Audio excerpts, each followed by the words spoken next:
The Great Pyramid of Giza stands 147 meters tall in the Egyptian desert.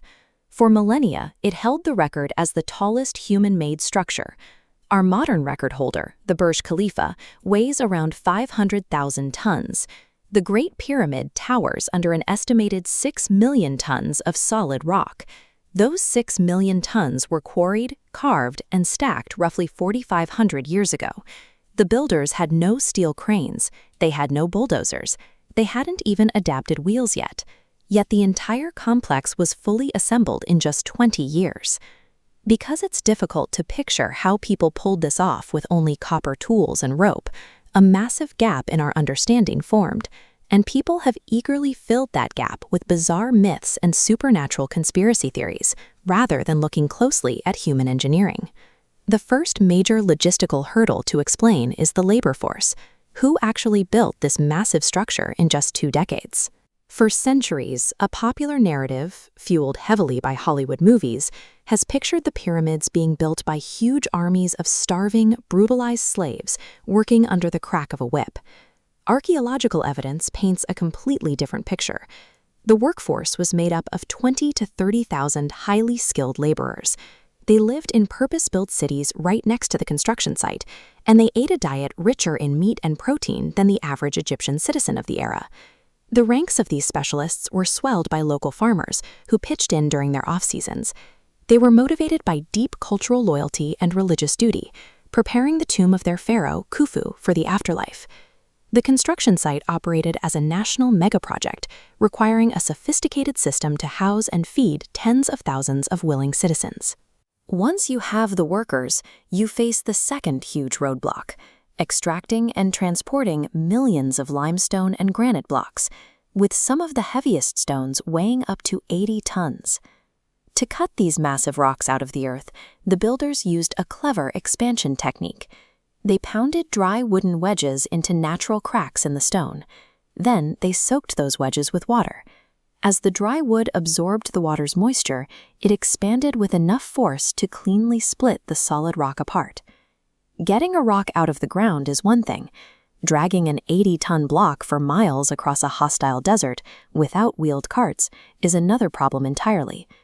Tomb paintings reveal their transport method. Workers loaded immense stones onto wooden sledges, pulling them over sand. As this cross-section animation shows, pouring water on the path, getting the sand to 5% moisture, drastically drops the friction. They didn't need wheels. By mastering the microphysics of wet sand, they turned a coarse desert surface into a highly lubricated conveyor belt. Dragging stones along the ground gets them to the site. The third challenge is hoisting millions of tons of rock up to 147 meters into the sky. This 3D model illustrates the leading theory. Builders constructed carefully graded wooden ramps, stretching the incline horizontally to reduce steepness. Thick wooden pillars were installed along the edges. Workers looped ropes around these pivot points to haul blocks upward. For the precise final placements at the top, scholars believe they adapted a tool called a shadoof.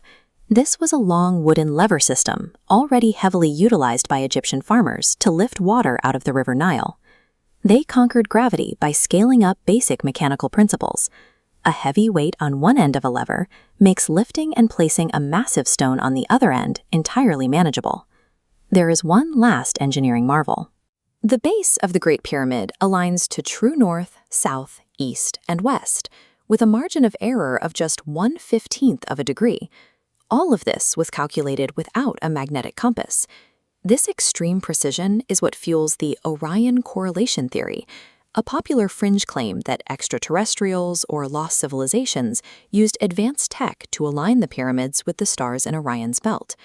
This claim falls apart under basic astronomy. Constellations drift over thousands of years. The night sky the ancient Egyptians saw does not match the exact alignment of the stars we look at today. On the day of the autumn equinox, the sun's path creates a shadow that moves in a perfectly straight line from east to west.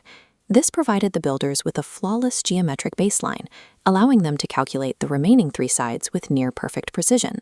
Achieving this level of accuracy relied on an acute, generational observation of the natural world and the steady movement of light across the landscape. While we can explain the ramps, the sledges, and the labor, small pockets of mystery remain. We know the chemical makeup of the mortar they used between the stones, which helps the pyramids survive major earthquakes, but modern scientists still haven't been able to perfectly recreate it in a lab. Unanswered questions like that mortar are exciting, but filling those gaps by defaulting to aliens did it is an intellectual shortcut. It stops scientific inquiry in its tracks. The pyramids were built by real people, tens of thousands of workers who bled, sweat, and constantly innovated with the simple tools they had. Giving credit to supernatural forces actively erases the ingenuity of the ancient humans who organized an entire civilization to cut and haul stone across the desert.